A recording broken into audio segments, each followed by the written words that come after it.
bienvenido. Yo le soy consultor analítico de nuestra compañía, entonces hoy nos va a estar acompañando con este webinar. Recuerden que en el chat nos pueden ir dejando sus preguntas para que al final en la sección que tenemos destinada para ella podamos resolver cada una de sus dudas. Entonces, John, bienvenido y a ustedes esperamos que este webinar sea de todo su agrado y de un gran conocimiento. Ok, bueno, buenos días para todos. Ángela, gracias por tu presentación. Y pues de antemano agradecido con esta asistencia a esta convocatoria que hemos realizado.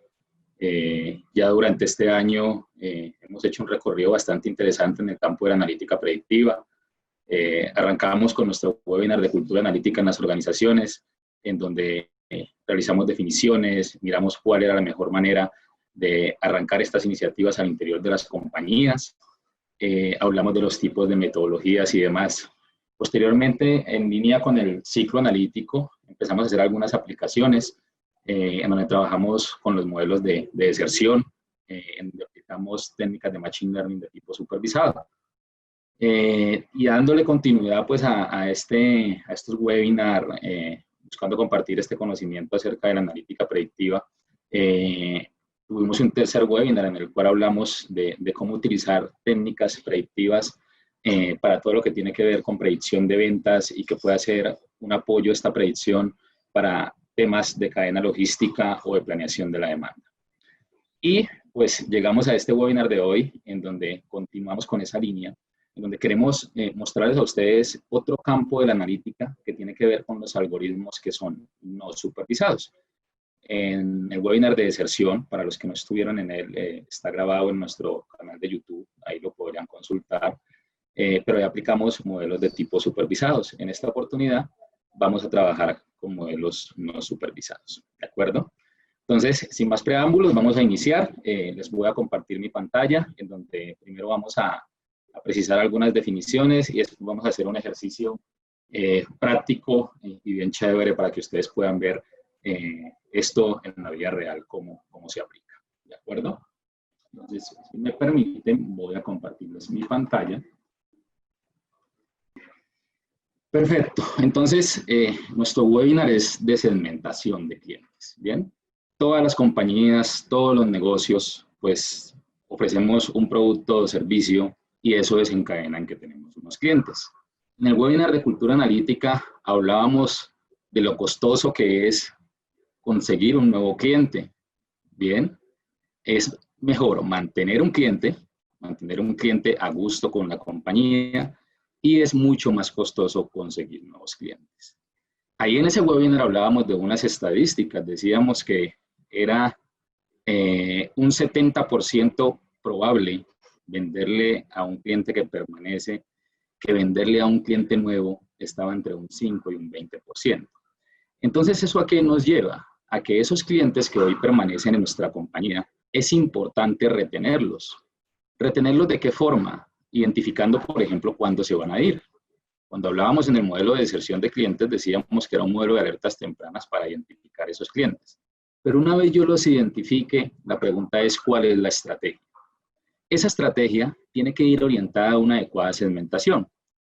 Porque si bien los clientes consumen los mismos productos y servicios que tu compañía ofrece, posiblemente y lo más probable es que tengan comportamientos y características distintas. En la medida en que yo los pueda segmentar, voy a poder focalizar mis estrategias y voy a poder ser un poco más asertivo en la parte de marketing y en lo que yo les ofrezco a esos clientes o cómo los abordo. Para poder lograr esto, pues, y conseguir esa segmentación de clientes, podemos aprovechar las técnicas de analítica y las técnicas de Machine Learning que hoy están siendo utilizadas para responder a esta necesidad de negocio. ¿Por qué hablo de que hoy están siendo utilizadas? Porque también yo puedo segmentar a mis clientes de acuerdo al conocimiento que yo tenga de negocio. Los que conocen del negocio también tienen un aporte importante a la hora de segmentar a los clientes por su propio conocimiento, su propia experiencia. Pero la analítica también viene a apoyar y a ser un poco más precisa a partir del hecho y el dato, esas segmentaciones. Entonces, eso es lo que vamos a abordar hoy. Cómo estas técnicas de Machine Learning nos pueden aportar en segmentar a nuestros clientes. ¿Cuál es la agenda propuesta? vamos a hacer algunas definiciones de la segmentación de clientes, entender qué es, para qué sirve, qué ventajas me puede traer a mí montarme en esta idea y hacer este trabajo de aplicar algoritmos de Machine Learning para segmentar a mis clientes. Obviamente, tenemos que tocar un poquito acerca de cuáles son las metodologías de esos algoritmos no supervisados que hoy se están utilizando para poderlos segmentar. Y finalmente, vamos a hacer algo más dinámico con una demostración en la herramienta que nosotros como Analytics Data trabajamos para hacer minería de datos, que es Nine, ¿de acuerdo? Esa es la agenda propuesta. Entonces, arranquemos. Cuando hablamos de segmentación de clientes, pues a priori lo que se nos viene a la cabeza es que vamos a agrupar de alguna manera a nuestros clientes. ¿Qué es lo que se busca con esa segmentación? A priori podría ser un concepto que suena fácil, como lo muestra la imagen, grupos que en este caso son similares por su color. Y podría sonar fácil el concepto de segmentación. Y hagamos un breve resumen de qué se trata. Básicamente, cuando yo hablo de segmentar, lo que busco es agrupar los clientes en diferentes segmentos, en diferentes grupos, o la palabra que también se utiliza es clúster. Esos grupos, cada uno de ellos, van a estar caracterizados por unas condiciones, por unas características o propiedades que los describen. ¿Cuáles son esas características? Necesariamente para poder segmentar a mis clientes, pues yo necesito saber algunas características de ellos. Más adelantico vamos a ver qué tipo de características debería yo tener de mis clientes y cuáles son esas diferentes metodologías que yo podría usar para hacer una segmentación. Las características óptimas y las metodologías a seguir, aquí se van a dar cuenta que va a depender mucho del objetivo de negocio que se persiga. Bien, ¿cuál es el objetivo y la pregunta de negocio que yo tengo con dicha segmentación? Lo que quiero decir con esto es que cuando hablamos de segmentación, no va a existir un único modelo correcto, ni una única manera para hacer una segmentación de clientes. Existen múltiples formas de segmentar a nuestros clientes. ¿Qué va a determinar cuál es la forma, el entendimiento que se tenga del negocio y el objetivo final de la segmentación? Ahora bien, ¿por qué es importante segmentar? Como lo dijimos, segmentar a estos clientes consiste en agrupar en pequeños grupos, en donde esos grupos tienen una característica, y es que van a ser homogéneos. Y el principal objetivo para yo segmentar es poder determinar cuáles son esas necesidades de cada uno de esos grupos homogéneos. ¿Y eso para qué? Eso puede servir a las empresas para ofrecerles el producto o servicio que realmente necesita el cliente. Es decir, que el cliente se sienta identificado con lo que está encontrando, con lo que le estás ofreciendo. Entonces, la primera tarea que tiene que tener cualquier responsable en una empresa que tenga que ver con temas de marketing, de estrategia, es segmentar el mercado. Es una palabra muy sonada. Y una vez segmentado el mercado, ahí sí ya vienen las acciones para crear un plan estratégico que le permita ejecutar unas acciones dentro de esos grupos que tienen características similares. Entonces, cuando hablamos de esas características similares, pues de una u otra forma debemos partir de unas características que deberían tener cada uno de esos segmentos. Esos segmentos, los clientes de cada grupo en los que dividamos nuestros segmentos deben ser homogéneos entre sí. Es decir, que se comporten aproximadamente de la misma manera en cuanto a sus necesidades, gustos y el comportamiento que ellos puedan tener al interior de nuestro negocio. Lo segundo es que los grupos que se creen deben ser heterogéneos. Entonces, aquí aparecen dos palabras importantes, la homogeneidad y la heterogeneidad. ¿Qué es lo que queremos? Que al interior de cada segmento sean homogéneos y que entre los grupos sean lo más heterogéneos posibles. Heterogéneos, dígase de diferentes. Además, los grupos segmentados deben ser estables y de larga duración. Es decir, debemos evitar que nuestros clientes estén saltando de un grupo a otro o que estén en el límite entre un segmento y otro. ¿Cómo podemos lograr eso? A partir de metodologías estadísticas, de metodologías de Machine Learning o de inteligencia artificial. Pero para hacer esa segmentación, también vamos a necesitar otro insumo importante. Y el pilar de la analítica, el insumo principal, si no lo tenemos, nada de esto nos serviría, es el dato. Entonces hablemos de cuáles son las variables que yo podría involucrar en una segmentación. Entonces, pues hay diversos tipos de clasificación de esos potenciales clientes en función de diferentes variables o características. Las segmentaciones habituales manejan 5 grupos de variables. Vamos a hablar de cada uno de ellos. Un primer grupo de variables tiene que ver con las variables demográficas.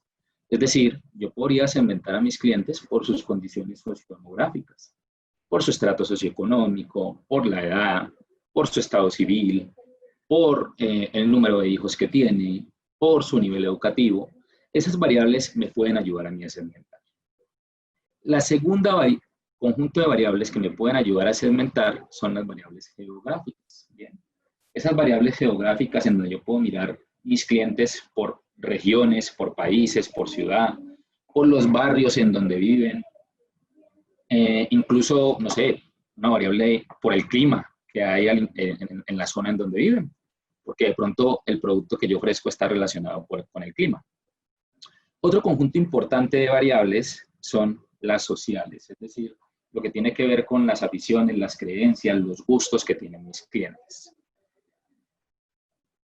Resulta que cuando yo quiero hablar de variables demográficas, geográficas y sociales, necesariamente pues yo tendría que primero hacer el levantamiento de estas variables acerca de mis clientes, que puede llegar a ser complejo y además costoso, ¿bien? Segundo, pues debo mantener actualizado esas variables de mis clientes.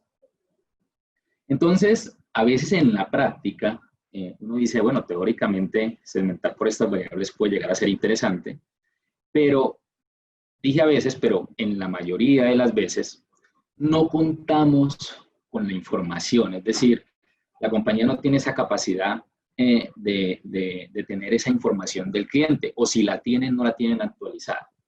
Entonces aparece un cuarto grupo para segmentar, que son las variables conductuales. ¿A qué me refiero con eso de las variables conductuales? Básicamente son variables que me muestran las conductas que tiene el cliente dentro de la organización. ¿Por qué?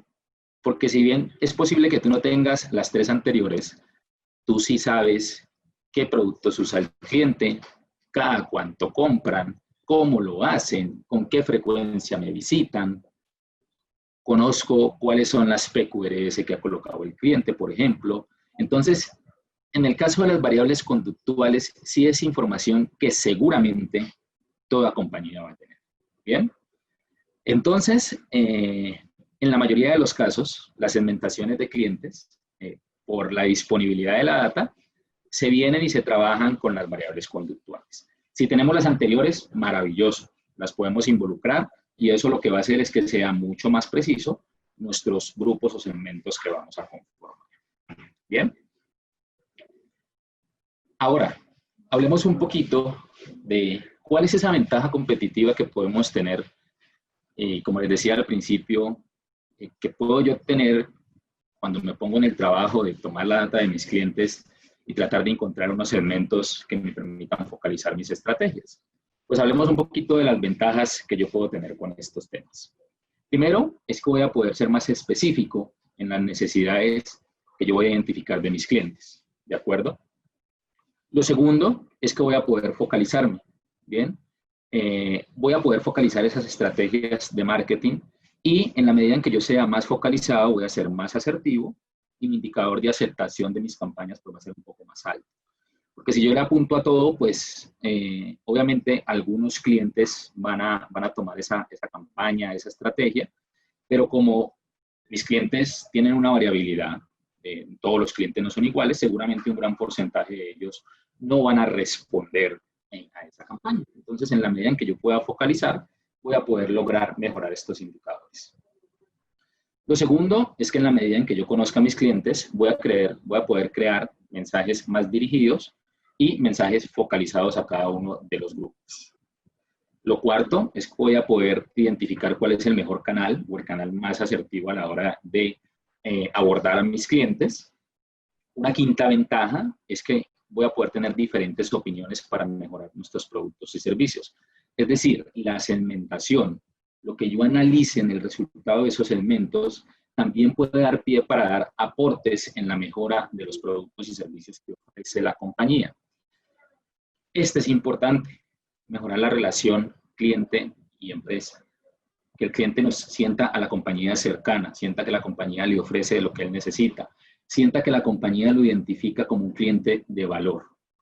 Y por último, mejorar el servicio al cliente. ¿Bien? ¿Por qué es importante mejorar el servicio al cliente? Y voy a abordarlo desde la siguiente anécdota. Seguramente la persona que está de cara al cliente, por poner un ejemplo, el cajero que registra los productos, seguramente ese cajero conoce a una persona que se llama John Guzmán y es una persona que lo visita frecuentemente, es una persona que le hace unas compras muy altas, es una persona que es muy fiel a la compañía, pero esa información, ¿quién la conoce? La conoce únicamente el cajero, que es el que está de cara al cliente. Pero ¿de qué manera yo puedo identificar a John Pablo Guzmán con un algoritmo matemático que me refleje que ese cliente es valioso y que yo pueda darle el valor que merece ese cliente? ¿De acuerdo? Porque como les digo, esa información la conoce el que está de cara al cliente, pero muchas veces no la conoce el que toma decisiones o el que ejecuta las estrategias como tal. Entonces, ese algoritmo me va a ayudar a identificar a este personaje ideal. Pero para poder lograr esto, ¿qué necesitamos? Y aquí es donde entran las metodologías. Necesitamos aprovechar esos algoritmos que existen, que hoy están disponibles en plataformas como Nine, como R, como Python, y que nosotros podemos aprovechar para explotar nuestros datos. Entonces, para ello, necesitamos hablar un poquito de cuáles son esas plataformas, cuáles son esas metodologías que nosotros deberíamos utilizar para poder lograr todo lo que ya vimos hasta este punto. Lo primero es que debemos ubicarnos en los tipos de metodologías. Y voy a retomar este slide de nuestro webinar de cultura analítica, en donde tenemos que hablar de los tipos de metodologías. Esos tipos de metodologías son metodologías de aprendizaje supervisado, de aprendizaje por refuerzo y de aprendizaje no supervisado. ¿Qué es un aprendizaje supervisado? Cuando hablábamos del modelo de deserción, pues de una u otra forma yo conozco información a priori, porque yo sé quiénes clientes se han ido y quiénes permanecen. Es decir, tengo una etiqueta, tengo información adicional. Entonces, por allá en ese ejercicio que hicimos, yo le podía decir al algoritmo, mire, es que este es un cliente que deserta y este es un cliente que permanece. Por favor, entiéndalos, aprenda sus comportamientos para que después usted me ayude y me diga de los clientes que yo hoy tengo, quiénes se me están pareciendo a esos que ya se fugaron. Eso es el aprendizaje supervisado. Pero hoy vamos a hablar del aprendizaje no supervisado. Es decir, nosotros a priori no sabemos quiénes son los clientes que deberían aparecer en el segmento 1, quiénes son los clientes que deberían aparecer en el segmento 2 o quiénes son los clientes que deberían aparecer en el segmento 3. Por eso son aprendizajes no supervisados. ¿De acuerdo? Entonces, dentro de los aprendizajes no supervisados, voy a ir del final hacia atrás. Están sistemas de recomendación, venta cruzada, reducción de dimensiones, minería de secuencias, detección de anomalías, asociación. Y hoy, particularmente, vamos a hablar de el clustering, la segmentación. Miren todo lo que nos falta, ¿no?, por recorrer, que hay mucho de qué hablar en temas de metodologías y cómo podemos aprovechar estos modelos. Y miren que de una u otra forma, las cosas se van uniendo, ¿no? Porque si nosotros identificamos un modelo de deserción de clientes con un aprendizaje supervisado, la siguiente estrategia sería identificar un modelo de clustering para poder saber, por ejemplo, qué clientes del segmento alto, esos clientes valiosos para nosotros, están en riesgo, por ejemplo. Entonces, las metodologías se empiezan a complementar dentro de lo que es el ciclo de analítica avanzada. Ahora bien, hablemos un poquito de qué es la segmentación supervisada y qué es la segmentación no supervisada. Siempre me gusta explicarlo con este ejemplo porque es muy diciente, en el sentido de que yo tengo unos animalitos, ¿bien? Tengo un pato, una cabra, una oveja, un conejo, por ahí hay un pavo y demás. Observen que en el aprendizaje supervisado, que aquí se ve como clasificación, yo les digo, yo le voy a decir al algoritmo, mire, este es un patico, este es una cabrita, este es un conejo. Y le voy a pasar características de él y le voy a decir, aprenda usted para que cuando yo le pase un próximo animalito, usted me lo clasifique correctamente. ¿Qué es lo que está pasando ahí en la clasificación? Observen que los paticos quedan en un grupito, los conejos quedan en otro grupito. Pero en el aprendizaje no supervisado, cuando yo desconozco, entonces yo dejo que sea el algoritmo el que me encuentre las características similares. Entonces observen que en la imagen de clustering, él lo que ha hecho es que me ha agrupado, me ha generado dos segmentos con características similares. Bien, ¿cuáles son las similaridades? Observen que en el grupo de los paticos, pues uno podría decir que todos tienen alas o tienen plumas. Y en el grupo de la derecha, yo podría decir todos tienen 4 paticas. Entonces, aunque hay una diferencia entre un conejo y una cabra, hay una similaridad, y es que tienen 4 paticas. Así funcionan los algoritmos no supervisados. Otro ejemplo, tengo vehículos, los ingreso a un algoritmo, y el algoritmo lo que hace es agruparme por similaridad. Obviamente, es muy subjetivo, ¿no? Porque, pues, entre una cicla y una moto, la similaridad serán las 2 ruedas, pero, pues, en una cicla tengo que hacer un poco más de ejercicio, mientras que en la moto voy un poco más cómodo, ¿no? Pero entonces, lo que quiero que me entiendan es esa idea. El algoritmo no supervisado busca similaridades en los datos de entrada. Y por eso podemos decir que cuando hablo del aprendizaje supervisado, no existe un conocimiento a priori. Es decir, aquí no tenemos la famosa relación X implica Y, no. Simplemente tenemos unas variables X, tenemos unas variables de entrada. Entonces, el objetivo de este aprendizaje no supervisado es tratar de modelizar una estructura o una distribución de datos que permita aprender sobre esas características y básicamente se llama aprendizaje no supervisado porque tiende a ser un poco más subjetivo. En los modelos anteriores yo podía sacar un indicador de precisión. Yo podía decirte, este modelo es 90% preciso, 80% preciso. Acá hay una subjetividad. Me gusta explicarlo con este ejemplo. Aquí tenemos a nosotros, tenemos unos superhéroes, ¿bien? Y supongan ustedes que esos superhéroes son sus clientes. Y vamos a segmentarlos.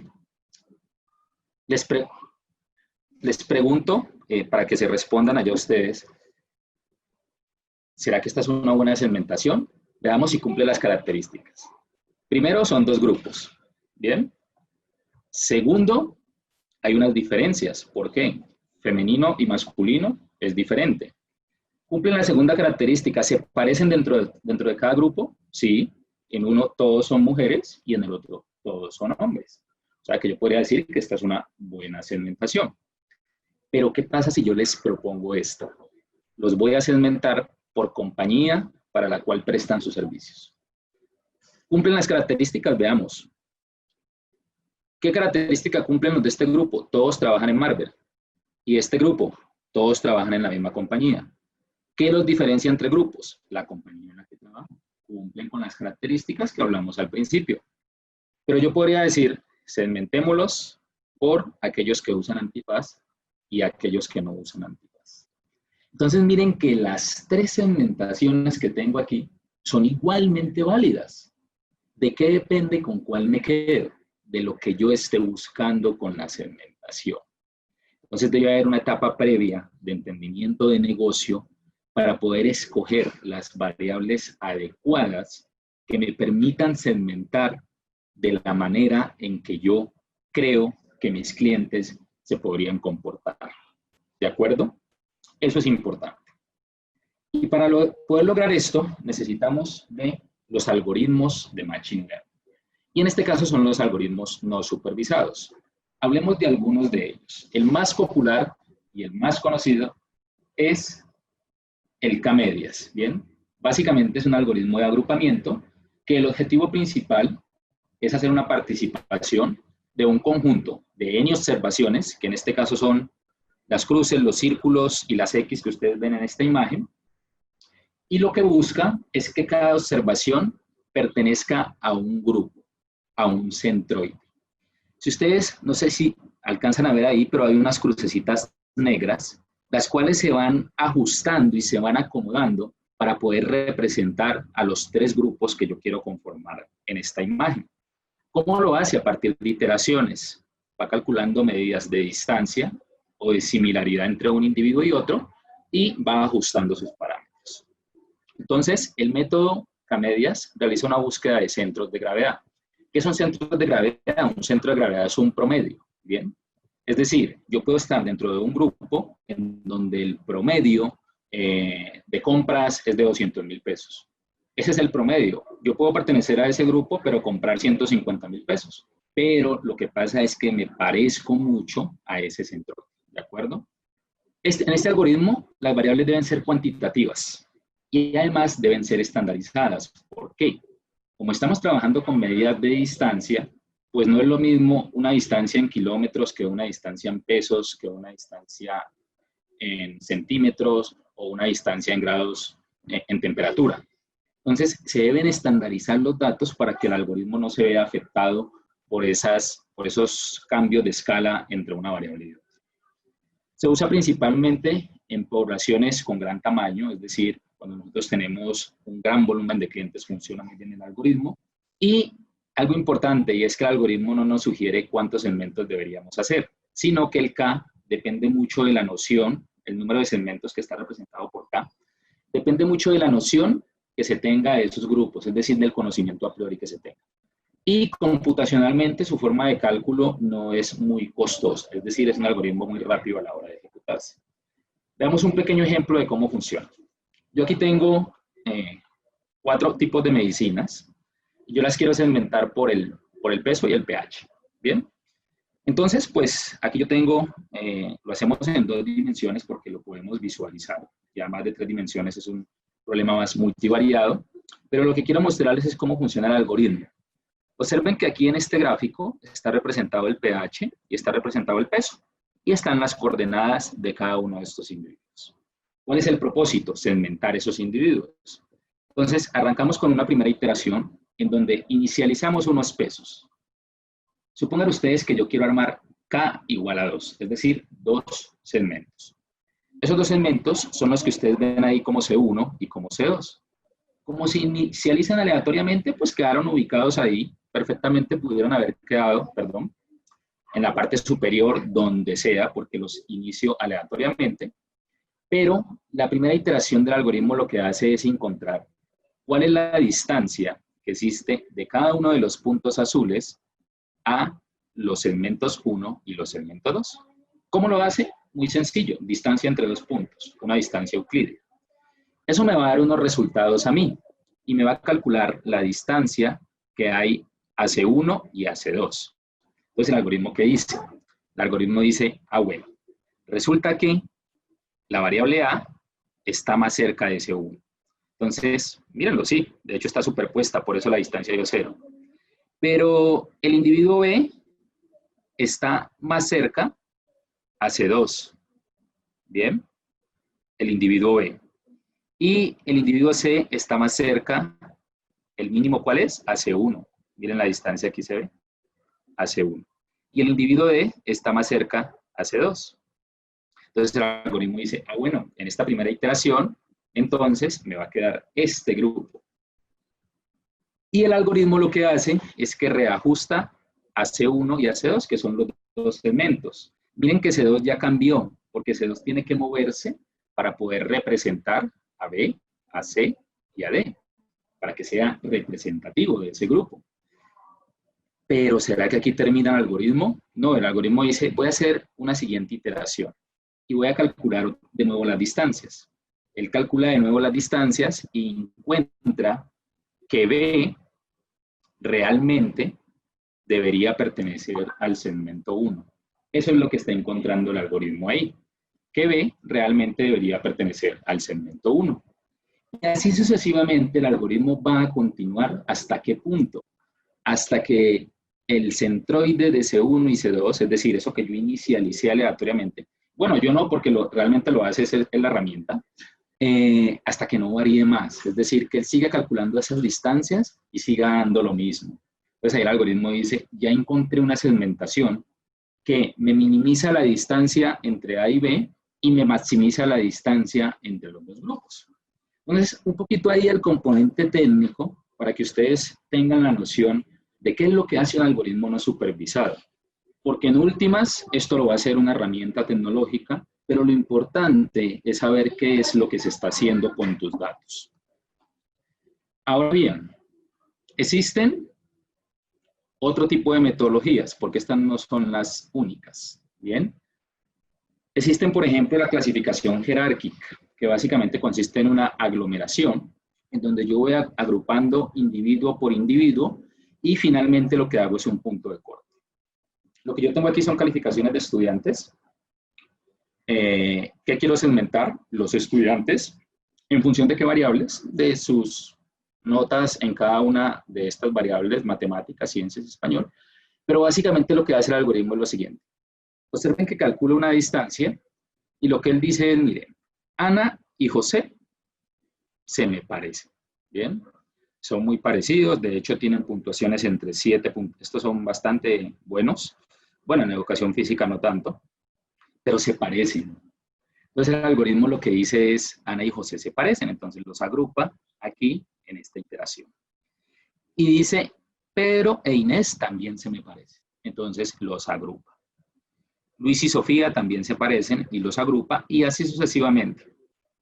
En una segunda iteración el algoritmo dice, venga un momento, pero ¿qué pasa si yo calculo la distancia que hay de Ana y José a Pedro e Inés? Entonces sale esta ramificación que está acá y como que también se parecen, ¿no?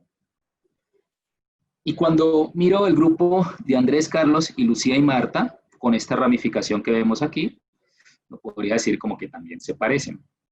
Pero observen lo que sucede cuando yo quiero unir el grupo azul con el grupo verde. La distancia, miren cómo, yo lo veo como un edificio, la distancia miren cómo es más alta. Entonces, esa distancia es muy grande. Pretender unir el grupo azul con el grupo verde es, por decirlo de alguna manera, absurdo, porque son muy diferentes, su distancia es muy grande. Y si quiero unir el grupo amarillo con estos dos, su distancia es aún más grande. Entonces, lo que hace el algoritmo es encontrar un punto de corte de tal forma de que estas distancias sean mínimas. Entonces, si yo hago el punto de corte aquí, observen que me quedan 3 ramificaciones, lo que quiere decir que son 3 segmentos. Esa es la idea general. Obviamente, detrás de esto hay un componente matemático fuerte, pero nos apoyamos en las herramientas que nos ayudan a hacer estos cálculos. Y para finalizar las metodologías, esta en los últimos tiempos es de las metodologías más utilizadas. Y les voy a decir por qué. Es una metodología de agrupación espacial basada en densidad. Resulta que el CAMINS es una metodología con un fundamento bueno, pero tiene un problemita. Y es que él trabaja con centroides, trabaja con promedios. Y el promedio es una medida que se deja llevar por los datos extremos. Por ponerles un ejemplo, si calculáramos el promedio de las edades de esta sala, por ejemplo, que nos diera 35 años o 30 años, y supongan ustedes que llegue una persona interesada en estos temas que tenga 99 años, pues esa persona lo que va a hacer es que va a desplazar el promedio. ¿Qué les quiero decir con esto? Observen que el Canallas trabaja por el promedio. Y si ustedes tienen datos atípicos en su información, como ese cliente que casi nunca viene, pero el día que viene nos compra una cantidad muy grande. Eso es un atípico, pero hace parte del negocio. Entonces, posiblemente ese cliente nos puede llevar a segmentaciones no tan buenas porque nos generan ruido en el algoritmo. Este algoritmo es uno de los algoritmos de agrupación en clústeres más populares después del algoritmo K-medias. Es muy bueno para agrupar grupos de formas arbitrarias como cuadrados, como rectángulos en cuanto a comportamientos. Y acá en la imagen se ve, ¿no? Observen cómo el camino por distancia, pues él me agrupa estos con estos, es decir, esta partecita azul con esta partecita de acá afuera por simple distancia, pero el algoritmo de densidad tiene la capacidad de identificar, por ejemplo, que hay un segmento al interior y hay un segmento por fuera. Esas son las bondades de este algoritmo. Bueno, esto es lo que ya les decía, ¿no? No son efectivas para agrupar de forma esférica, es una de las principales desventajas. Lo segundo es que es un algoritmo no paramétrico, es decir, no debes estar pendiente de esos supuestos que se deben cumplir en el K-means, por ejemplo. Como su nombre lo indica, agrupa datos en función de su densidad, es decir, trabaja por vecindades, los puntos más cercanos. Y el algoritmo también es bueno para detectar datos atípicos, un poco de lo que ya les había comentado. Y esta es la que más me parece interesante, y es que la principal ventaja es que con este algoritmo de densidad no necesitamos a priori elegir el número de clúster. En el K-medias tenemos que decirle qué cantidad de clúster. Acá él me lo sugiere y me da el número de clúster óptimo. Entonces, hasta aquí un poco de lo que es la segmentación, cuáles son los algoritmos y pues no quería pasar sin mostrarles un poco cómo es que funciona esto, ¿no? Ahora bien, vamos a pasar a la práctica. Y vamos a trabajar con uno de los algoritmos de segmentación más utilizados, que es la segmentación de clientes RFM, que son las siglas de recencia, frecuencia y monto. Bien, poder identificar cuáles son los clientes de valor para una compañía es importante, bien, ya que nos puede ayudar a determinar el esfuerzo que debemos hacer con esos clientes de valor y el beneficio que nos puede aportar focalizar las estrategias sobre ellos. Con este objetivo, lo que se busca es definir maneras determinadas de dicho valor del cliente a partir de 3 variables. Y esas 3 variables son variables conductuales. ¿Por qué? ¿Qué es la recencia? La recencia es un relojito que me cuenta desde que el cliente me hizo su última compra hasta el momento en que yo voy a ejecutar el algoritmo. ¿Qué quiere decir eso? Una recencia muy alta significa que ese cliente hace rato no viene, pero una recencia muy baja significa que el cliente estuvo con nosotros hace muy poco tiempo. ¿Qué es la frecuencia? La frecuencia es cada cuánto me visita el cliente. Cada 8 días, todos los días, cada mes, cada 3 meses, cada cuánto. Y el monto es cuánto me compra. ¿Qué sería un cliente ideal? Un cliente ideal sería un cliente con recencia baja, frecuencia alta y monto alto. ¿Cómo identifico yo esos clientes? Pues a partir de un algoritmo. Miren que estas 3 variables están en cualquier negocio. En el ticket de cualquier negocio están esas 3 variables. Si ustedes tienen otro tipo de variables demográficas, de gustos y preferencias, perfectamente se pueden involucrar en el algoritmo. ¿Cómo lo vamos a hacer? Lo vamos a hacer utilizando una herramienta. En esta oportunidad, una de las herramientas que elegimos desde Analytics Data para hacer minería de datos es Nine, que básicamente es un software para crear y producir ciencia de datos, utilizando un entorno que es fácil, que es intuitivo, permitiendo que cada parte del proceso esté interconectada y podamos identificarla de forma eficiente. Particularmente, yo veo a Nine como un Lego, ¿bien? En donde yo voy uniendo cada una de esas fichitas que ustedes ven ahí, dependiendo de la necesidad y de la metodología que yo vaya a aplicar. Entonces, en este punto vamos a dejar la presentación y vamos a pasarnos a nuestra herramienta. Y vamos a hablar un poquito de la metodología. Entonces, pues aquí tenemos a Nine. Nine es una herramienta, como les decía, de minería de datos, en donde aquí, pues, si yo me voy a la parte de analítica, le digo minería de datos, estoy en la parte inferior derecha de la pantalla y le digo clustering, pues, ¿qué hay aquí? Pues todo de lo que ya hablamos, ¿no? Está el Camins, está el DBScan, está el jerárquico, ahí están todas las metodologías. Yo lo que he hecho es a partir de estas metodologías y con la pregunta de negocio que tenemos, que es que quiero segmentar a mis clientes, he hecho un pequeño ejercicio para que ustedes observen cómo llevamos esto de la teoría a la práctica. Y tenemos este resultado que ustedes ven aquí. En estos 15 minutos vamos a recorrer ese resultado y vamos a entender qué es lo que hicimos allí. Lo interesante de esto es que lo hacemos una única vez, de ahí en adelante ya es un activo analítico de la organización, que lo vamos a ejecutar con la periodicidad que el negocio lo requiera. Particularmente, dentro de la analítica de datos, lo primero que tenemos que hacer es traer el insumo, ¿no? Sin eso, no hacemos nada. Entonces, ingresemos a los datos. Yo aquí tengo una información y tengo 91 transacciones. Entonces, tengo el cliente número A. Vamos a darle un pequeño zoom aquí a esto. Tengo aquí el cliente número A y resulta que el cliente número A tiene un ID, él es el número 1 y me ha comprado los productos AAA y estos son los volúmenes que él me ha comprado 1.000, 500, 600, 2.000 y acá son los días corridos en el año hasta agosto. ¿Qué quiere decir esto? Desde su última compra hasta agosto han pasado 30 días.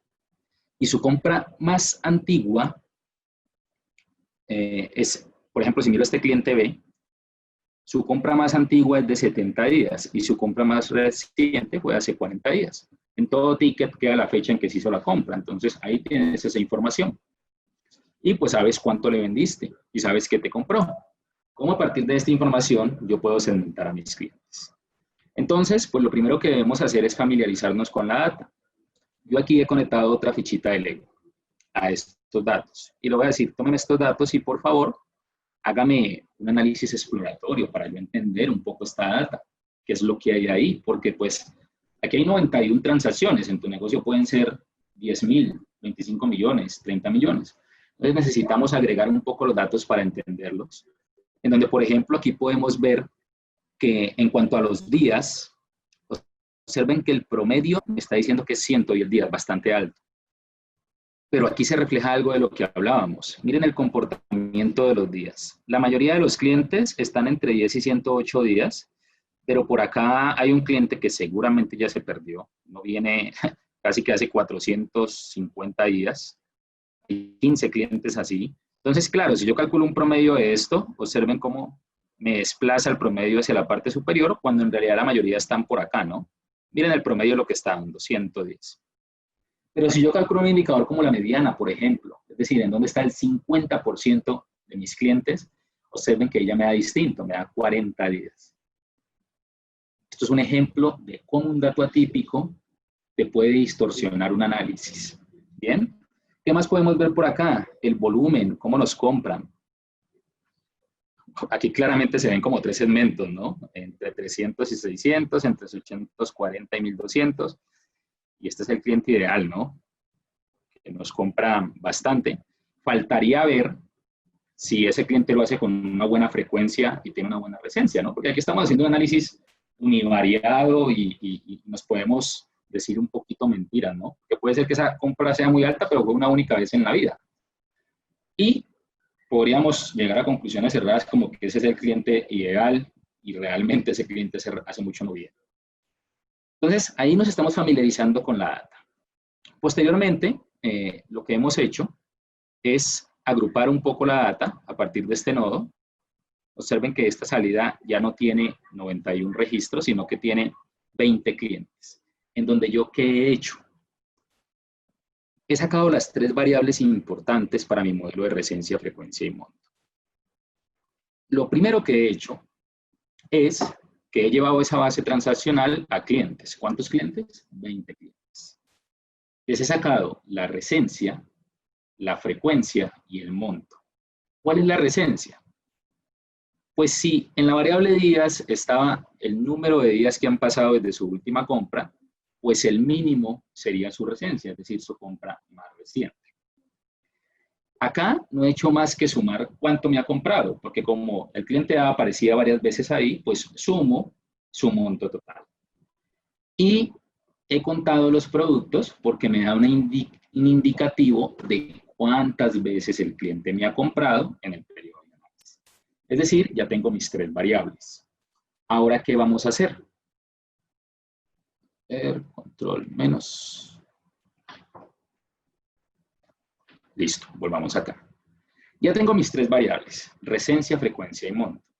Entonces, lo que voy a hacer es aplicar un algoritmo K-means que me permita identificar 3 segmentos en esos grupos.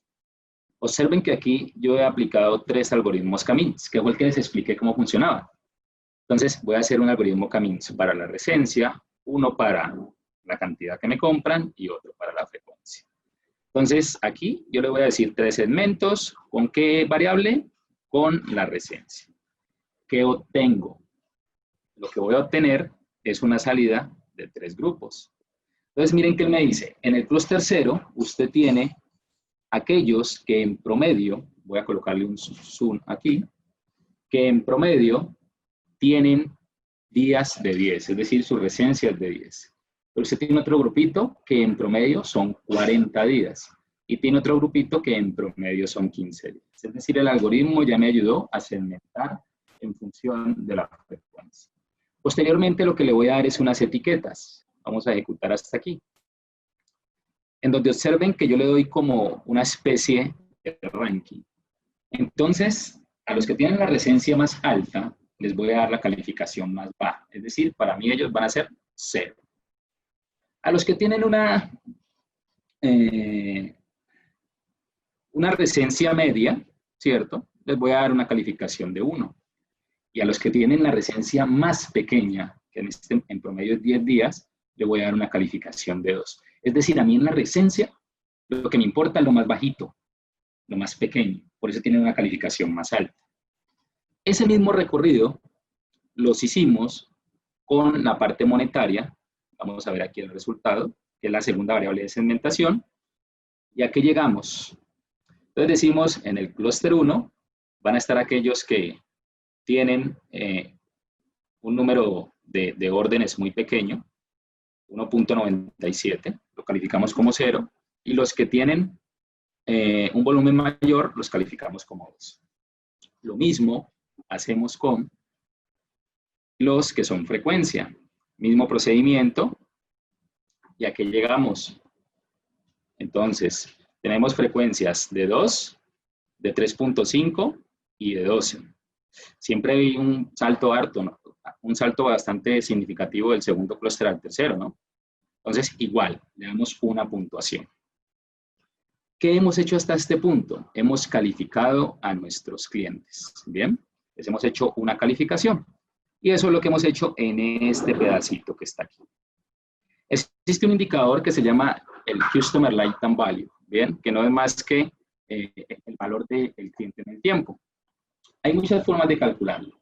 La primera de ellas es utilizando la información histórica y la segunda de ellas es hacerlo mediante, si tienes información acerca de cuánto te cuesta obtener un cliente, si tienes información de en promedio cuánto compra el cliente, pues se podría encontrar una fórmula del valor del cliente, es decir, en el tiempo de vida del cliente, realmente cuánto te compra. Y existe una forma mucho más sencilla, que es calcular el Customer Lifetime Value en función de las compras históricas. Entonces, en este webinar yo voy a hacer la forma sencilla, que es calcular cuánto me han comprado estos clientes, que lo dice acá en la parte superior, en los últimos 6 meses. Entonces, básicamente lo que he hecho es 183 días son 6 meses y he sacado cuánto me han comprado cada uno de estos 20 clientes en los últimos 6 meses. Y ese va a ser mi indicador CLV. Entonces llevamos 2 cosas. Primero la puntuación y segundo el indicador CLV. Ya más adelantico les voy a mostrar para qué sirve eso del indicador CLV. Ahora bien, nosotros acá hemos llegado a una data que ya tiene un poquito de analítica predictiva. ¿Por qué? Esta data ya tiene una calificación para cada uno de los clientes. Es decir, observen este cliente. Tiene una recencia de 1, o sea, una recencia media. Tiene unos ingresos de 2, es decir, es un cliente medio, pero tiene una frecuencia baja. Bien. Vamos a ver un cliente, por ejemplo. Estos serían los clientes. Un cliente, por ejemplo, que sea 222, este cliente maravilloso. Bien. Porque es un cliente con recencia baja, con ingresos, compras altas, pero con frecuencias altas, es decir, nos visita mucho. Para este cliente hay que cuidarlo bastante. Por ejemplo, un cliente que nos compre mucho, pero venga poco, yo podría establecer una estrategia. Bueno, ¿cómo hago para que ese cliente nos visite más? Aquí es donde vienen los algoritmos de venta cruzada, que también en otros webinars tendremos posibilidad de hablar de ellos. Entonces, este es el tipo de analítica que yo empiezo a hacer con mi información. Ahora bien, con esta información, yo podría sacar algo que llamamos como el score de el RFM, que no es más que la suma, ¿cierto?, de estos tres indicadores. Observen, 1 más 2, 3 más 1, 4. Yo tengo un score. Los que tengan un score más grande, pues serán aquellos clientes ideales en las tres variables, y los que tengan un score más pequeño, pues serán aquellos clientes que no generan mucho valor al negocio. Mucho valor al negocio entre comillas, ¿no? Porque pues uno también podría pensarse en, bueno, ¿yo qué puedo hacer para, por ejemplo, un cliente que nos visita mucho, pero nos compra poco? ¿Yo qué hacer para que nos visite más? O un cliente que tiene una calificación monetaria muy alta, pero no viene hace 5 meses, ¿yo qué puedo hacer para recuperar ese monto transaccional? Entonces, yo puedo tener estrategias diferenciadas dependiendo de la calificación del cliente. Ahora bien, una vez tenga el score, lo que hemos hecho por acá es mismo procedimiento anterior, pero ya con la combinación de las tres variables, es decir, con el score. Ok, por acá me hablaron de aclarar el concepto de recencia, apenas lo veo, puede ser 10 minuticos, pero bueno, el concepto de recencia es, por ejemplo, si yo voy hoy, 17, a comprar al supermercado y el análisis lo hacen el 20 de este mes, mi recencia sería 3 días. Pero si yo fui al supermercado en enero de este año y el análisis lo hacen en julio, pues mi recencia son 180 días. Esa es la recencia. ¿Qué tan reciente es mi última compra? ¿De acuerdo? Entonces continuamos por acá. Hemos hecho el mismo análisis para llegar finalmente a un resultado en donde yo he asignado cada uno de estos clientes en función de su score a un segmento. Bien, hice 3 clústeres en este caso. Observen aquí de forma ascendente. Hay un clúster 0, hay un clúster 1 y hay un clúster 2. Vamos a analizar un poquito esos clústeres. Primero, hablemos de cómo quedaron divididos. Aquí me sirvió un grafiquito para poderlo ver.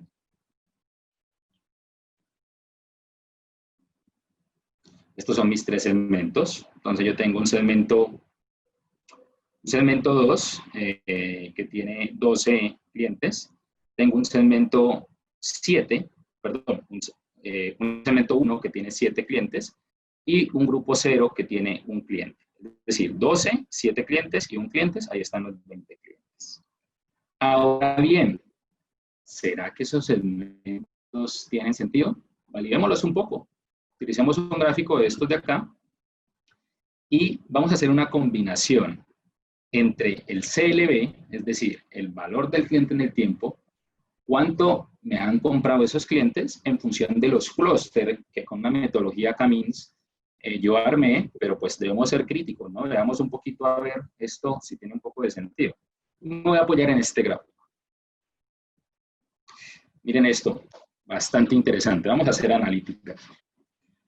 Tenemos un clúster 2 en donde están esos 12 clientes. Y observen, pues sí, esos 12 clientes, pues todos no son iguales, ¿no? Pero observen cómo esos 12 clientes tienen un CLV por encima de los demás segmentos, por encima de 4.000, de 3.000, bueno, 2.900. Es decir, estos son los clientes más rentables. ¿Por qué son los clientes más rentables? Primero, tienen una puntuación RFM alta, es decir, clientes bajos en recencia, altos en frecuencia y altos en monto. Segundo, vamos a tener unos clientes medios, que son unos clientes que traen traen menos dinero en sus compras, pero pues que yo podría tenerlos ahí, identificarlos y mirar de qué manera yo podría aumentar, bien sea su recencia o su frecuencia, dependiendo de su nivel en el que estén. Y pues la verdad los clientes que caigan acá son clientes que focalizar esfuerzos sobre ellos muy probablemente no van a responder, ¿bien? Que son clientes que ya te están diciendo, o sea, yo te visité una vez, te compré una vez, pero difícilmente. Hay algunas compañías que buscan hacer algunas estrategias acá, pero la respuesta es difícil. Más que si yo me focalizo en los clientes altos y buscar llevar algunos de estos clientes medios que nos visitan con frecuencia pero nos compran poco, pues sería una tarea interesante, porque si tú tienes el cliente todos los días pasando por la caja registradora, pues de qué manera yo puedo hacer un ejercicio de venta cruzada para mejorar y hacer que su CLV sea un poco más alto. Entonces, con este pequeño ejercicio hemos realizado algo de analítica y aplicación de lo que hablamos en la presentación. Como ven ustedes, esto es como le digo yo, un Lego que ya queda ahí listo para pasar a nuevos clientes por este algoritmo. A veces nosotros no nos damos cuenta cuando un cliente pasa de un segmento medio a un segmento alto y le seguimos dando el mismo tipo de atención. Entonces, también funciona como un algoritmo de alertamiento, ¿no? Que le pueda decir a un área de marketing, miren, estos clientes aumentaron su monto transaccional, deberíamos pasarlos a la estrategia del segmento alto. Entonces, ese tipo de acciones son las que se pueden tomar a partir del análisis. Son las 8:59 y con esto ya finalizamos este ejercicio y pues damos ya espacio a las preguntas que puedan tener. Voy a activar por acá mi cámara.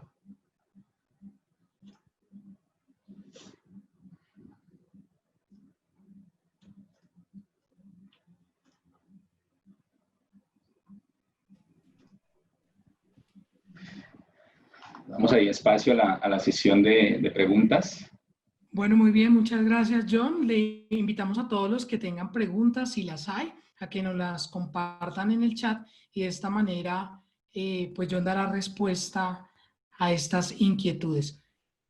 Entonces, damos unos minutos a ver si hay preguntas. Si no, John, podemos dar una conclusión final y dar por terminado nuestro webinar del día de hoy. Ok. Bueno, parece que no hay preguntas, parece que el tema quedó muy claro. Igual, comentarles a cada uno de los asistentes que la memoria de este evento va a llegar a sus correos. Ricardo Mora nos pregunta, ¿de qué depende el costo de la implementación de esta herramienta? Diego Álvarez nos pregunta, ¿cuál recomiendas, Keynames o RFM?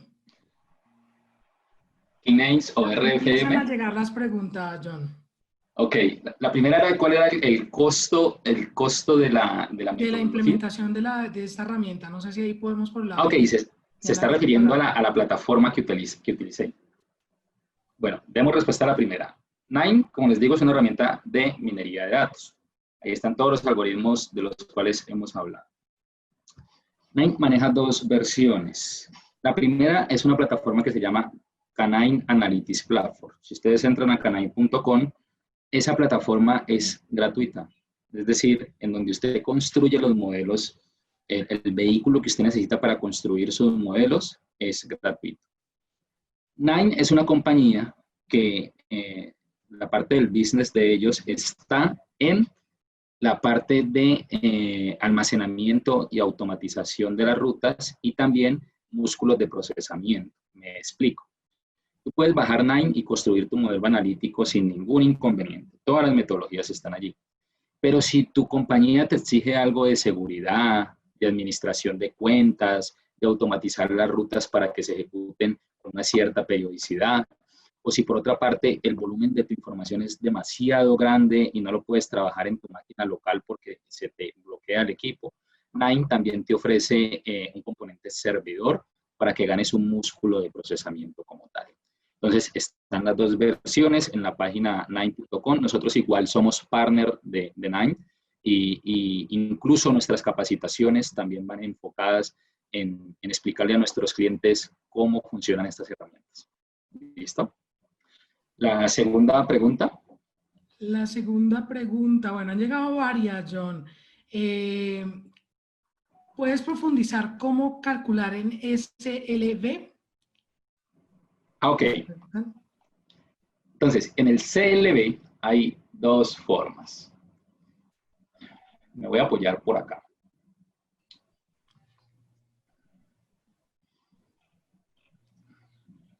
Un momento. Hay dos formas de calcular el CLV. Una de ellas es el CLV histórico. ¿Bien? ¿Qué es el CLV histórico? El CLV histórico no es más que tomar un periodo de tiempo. Ese periodo de tiempo lo define el que conoce el negocio. 6 meses, 3 meses, depende de qué tanto varíen las ventas o el comportamiento de los clientes. Y básicamente, el Customer Lifetime Value es la suma total de las ganancias de compras que han tenido los clientes históricamente en un periodo de tiempo específico. Ese es el más sencillo, que fue el que yo hice en el webinar. Pero hay otro CLV, que es un CLV que tiene en cuenta otros componentes. Por ejemplo, yo puedo tener la información de cuánto me genera el cliente cada año. Si yo sé en promedio cuánto me genera el cliente cada año o cada mes, yo podría calcular o hacer una proyección de en 10 años o en 5 años cuánto yo le vendería a ese cliente. Y si yo tengo información de cuánto me cuesta a mí adquirir cada cliente, yo podría sacar un indicador CLV en donde multiplicaría lo que me puede dejar el cliente en un periodo de tiempo específico, ¿cierto? Por el número de años que yo defina, y a eso le resto lo que me cuesta obtener un cliente. Entonces eso me da el CLV del cliente. Y el CLV no es más que un ranking que me permite identificar cuáles son los clientes con mayor valor a nivel monetario y con menor valor a nivel monetario. Ese es el segundo. Y existe otro que es de tipo predictivo, es decir, utilizar técnicas predictivas como las que ya vimos en los webinars anteriores de predecir la venta, y a partir de ello, pues yo puedo tener por cliente cuánto me podría comprar en los próximos meses. Esas son las tres formas de calcular el Customer Lifetime Value. Bueno, muy bien. Domingo Escalante nos pregunta, ¿qué cantidad de data histórica requiero en mis almacenes para que estos algoritmos sean efectivos? Ok, almacenes, me imagino que es consumo masivo. La cantidad de data histórica va a estar relacionada con la frecuencia en que tus clientes te visiten. Me explico. En un sector como el retail, en donde normalmente pues uno para comprar sus productos de la canasta familiar va cada 15 días o va cada mes, pues con una data de 6 meses es más que suficiente. Pero si tu producto es un producto que se vende cada trimestre, por lo menos se deberían tener 2 años para saber si hay estacionalidades o comportamientos similares de un año a otro. En la analítica en general, como el marco de tiempo más grande es el año, se recomienda, y lo ideal, tener 2 años para uno poder identificar si de un año a otro se están presentando cambios. Por ejemplo, si yo hago un modelo analítico en el 2020, únicamente con información del 2020, un tema como la pandemia, por ejemplo, me puede llevar a conclusiones que el otro año no se van a presentar. Entonces, siempre recomendamos por lo menos 2 periodos de tiempo para poder que el modelo no se me vaya a dejar sesgar por eventos particulares. Muy bien, hay 2 preguntas muy similares. Nos preguntan que cómo se pueden vincular estos algoritmos en ClickSense. En ClickSense, ok. Sí. Bueno, esa es una pregunta bastante importante. ¿Qué sucede? Las herramientas, una herramienta como ClickSense es una herramienta poderosísima en todo lo que tiene que ver con visualización, monitoreo y control, información en tiempo real. Toda esa es la parte de Business Intelligence, ¿de acuerdo? Lo que nosotros hacemos de Analytics Data es tomar esas fuentes de información de ClickSense llevarlas a una herramienta como Nine, entrenar el modelo analítico y posteriormente el resultado, ese modelo analítico, se puede programar para que se ejecute con la periodicidad que el negocio defina desde ClickSense y te muestre los resultados, como por ejemplo, a qué segmento pertenece cada cliente directamente en ClickSense. Y esa es una buena pregunta, ¿por qué? Si ustedes ven aquí, hay un componente de modelado bastante importante y pues lo que realmente interesa a los tomadores de decisiones es ese resultado para que ellos puedan generar su estrategia. Entonces, hacemos un mix entre las herramientas de visualización y las herramientas de analítica. Pero realmente lo que va a la herramienta de visualización es la ejecución del modelo para programarlo para que se ejecute y los resultados de ese modelo para que sean vistos por una herramienta como ClickSense, que ya es una herramienta de usuario final a la que acceden desde distintas áreas en la organización. Bueno, acá hay una pregunta también muy interesante, nos la hace Álvaro Villa, dice, en general, un algoritmo está construido con base a técnicas estadísticas, investigación de operaciones, maximizar o minimizar variables. ¿Hay modelos que analicen variables cualitativas? Esa es una buena pregunta. Sí, ¿qué sucede? El tema de las variables cualitativas es bastante complejo analizarlas. Y hay diferentes formas. Una de las formas que escogen muchas personas que trabajan en estos temas analíticos es tratar de segmentar a partir de las variables cuantitativas y una vez yo segmente, porque la mayoría de los algoritmos de segmentación están basados en distancias, pues la distancia entre soltero y casado, no sé cuál sea, bueno, alguno puede tener una interpretación, le puede encontrar una distancia amplia, pero una distancia numérica difícil. Se han desarrollado algunas metodologías para tratar de encontrar medidas de similaridad, pero a veces generan más ruido al modelo que otra cosa. Entonces, lo que hacen la mayoría de las personas que analizamos datos es tratar de segmentar a partir de variables cuantitativas y una vez yo tenga los segmentos, utilizo esas variables cualitativas para describir esos grupos que ya se generaron. Si lo quieres explorar, puedes explorar por medidas de similaridad. Entonces existen algunas medidas que han desarrollado, no son tan antiguas, en los últimos años se han desarrollado, pero hay que explorarlas. Pero ese siempre es la pregunta, ¿cómo hacer con las variables cualitativas? Y una salida es esta que te propongo. Bueno, nos preguntan medidas de similaridad. Nos preguntan también si estas herramientas leen los cubos de QED en Qlik. No hay una lectura directamente desde el QED, pero lo que se puede hacer es programar desde Qlik una descarga de esa información en un formato que pueda ser leído por Nine, analizar esa data y después el mismo camino que hablé hace un momento. Montar el modelo que se ejecute con una cierta periodicidad y visualizar el resultado. Bueno, muy bien. Nos pregunta Diego Álvarez. Había escuchado conceptos de clúster jerárquico y no jerárquico. ¿Nos puedes aclarar, por favor, al respecto si aplica para Keynames? ¿Para qué? Keynames, la plataforma. No sé si la estoy pronunciando bien. O sea, jerárquicos y no jerárquicos. Bueno, aquí definimos los jerárquicos. Los jerárquicos, que fue el ejemplo que hicimos de los estudiantes, y los no jerárquicos fue el que hicimos del Camins. Entiendo la pregunta, es que si se puede hacer en Nine. En Nine están las dos metodologías. Las dos que están ahí, los jerárquicos y los no jerárquicos. Nos preguntan si esta herramienta permite aplicar metodología estadística llamada análisis discriminante. Sí, el análisis discriminante lo puedes aplicar.